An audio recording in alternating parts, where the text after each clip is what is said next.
Почитувана колежки, се обидувате да ги релативизирате работите. Факт е дека институциите во ова држава не функционираат. Велите да, Македонија се наоѓа таму кај што се наоѓа по перцепција на корупција, не почитувана колежки. Македонија се наоѓа точно на 111-тото место според Transparency International по корупција. Самите знаете дека за неколку години ги дуплиравте бројките, односно местата, од 60, околу 60-тото стигнавме до 111-тото. Факт е дека 70% од граѓаните имаат недоверба во правосудниот систем. И ова е факт. Не се обидувајте да ги релативизирате работите. Како што вашите носители на функции од премиерот до вице-премиерот за борба против корупција вели грешка е, граѓаните имаат погрешна перцепција. Затоа бил ваков индексот. Не ги обвинувајте граѓаните и одговорноста за ваквата состојба има име и презиме. Влада на Република Македонија.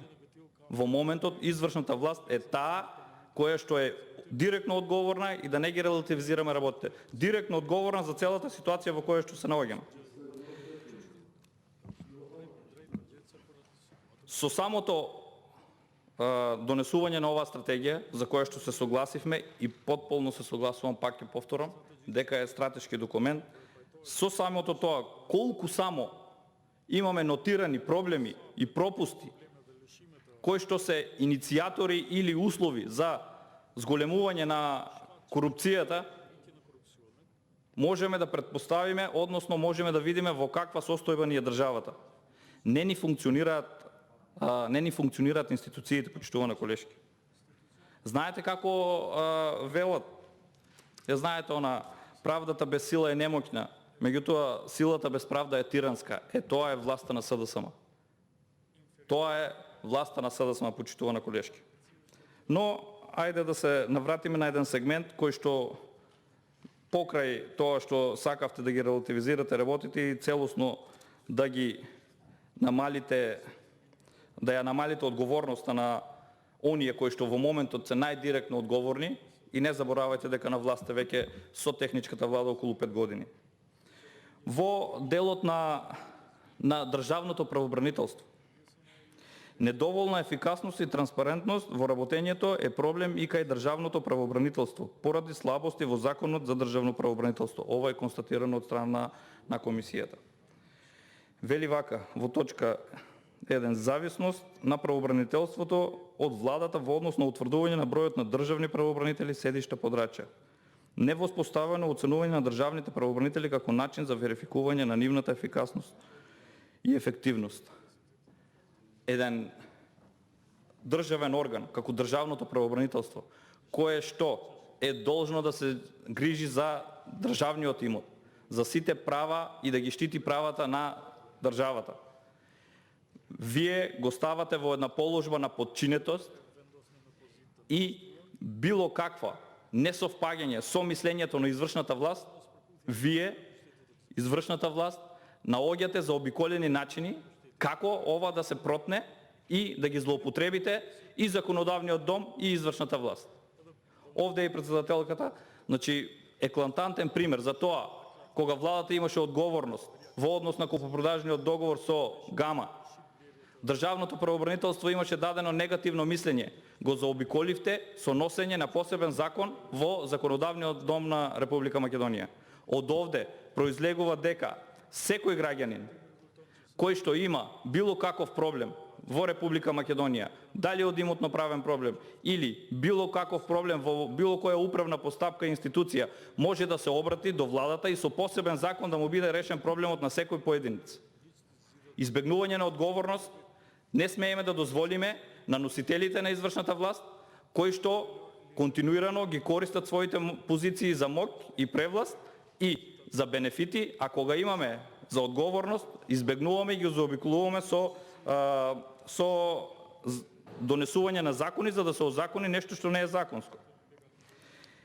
Конкретно кога зборуваме веќе за државното правобранителство, бидејќи сакав да ви го напоменам овој сегмент, станува збор и за градежното земјиште, уредувањето го начнавме, меѓутоа сакам да им потенцирам и на покрај вашето излагање и на самата комисија дека доколку сметаат дека урбаната мафија која царува во Република Македонија и во секој град и село имаме урбана мафија која на големо гради и ги злоупотребува ресурсите на Република Македонија преку земање на одредена парцела со една намена, пренаменување со или деталните урбанистички планови или со АУП, значи пренамена и злоупотреба класична на она што било наменето и што била интенцијата на оној кој што го донел и генералниот и деталниот урбанистички план.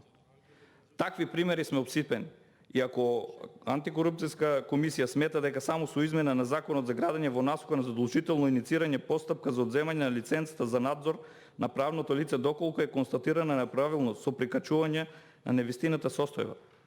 Со прикажување, се извинувам, на невистината состојба, ќе се реши овој урбан хаос.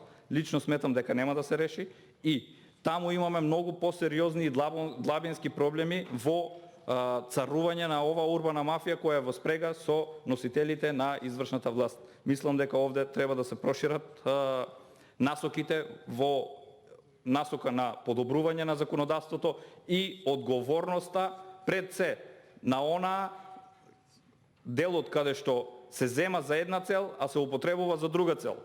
Истото сакам да се надоврзам, бидејќи овде е пак одговорно државното правообранителство и за продажбата на земјоделското земјиште, бидејќи самите елабориравте дека и во однос на земјоделското земјиште, со продажбата на земјоделското земјиште ни се најавува нова феудализација во Република Македонија. Почитувани, разговаравме за ова и самата комисија констатира дека менувањето на правниот статут треба да се промени комисијата, односно начинот на кој што ќе се продава земјоделското земјиште и условите како ќе се продава, бидејќи и таму ќе ни се случи истата мафија како што ни се случува со урбаната мафија. Ќе се откупат парцели по услови по кои што и ние самите нема да бидеме свесни, нема да знаеме, бидејќи сите овие имаат инкорпорирано своји луѓе на клучни позиции за злоупотреба на овие договори, склучување, купопродажни, продажба на земјоделско земјиште. Тоа е трајно пренесување на правото на собственост. Не е ниту концесија, не е ниту давање на краткорочен, односно долгорочен закуп или концесионирање. Ова станува збор за трајно пренесување на собственоста на приватни лица, кое што сметам дека треба посериозно да се пристапи, исто како што предлага и самата комисија, дека мора да имаме менување на правниот статус на Комисијата за продажба на земјоделско земјиште во државна собственост како самостоен орган на државната управа основана од Собранието на Република Македонија преку носење на закон. Да, поголема одговорност, постручни луѓе во однос и на правата и обврските на самата комисија која што се носи.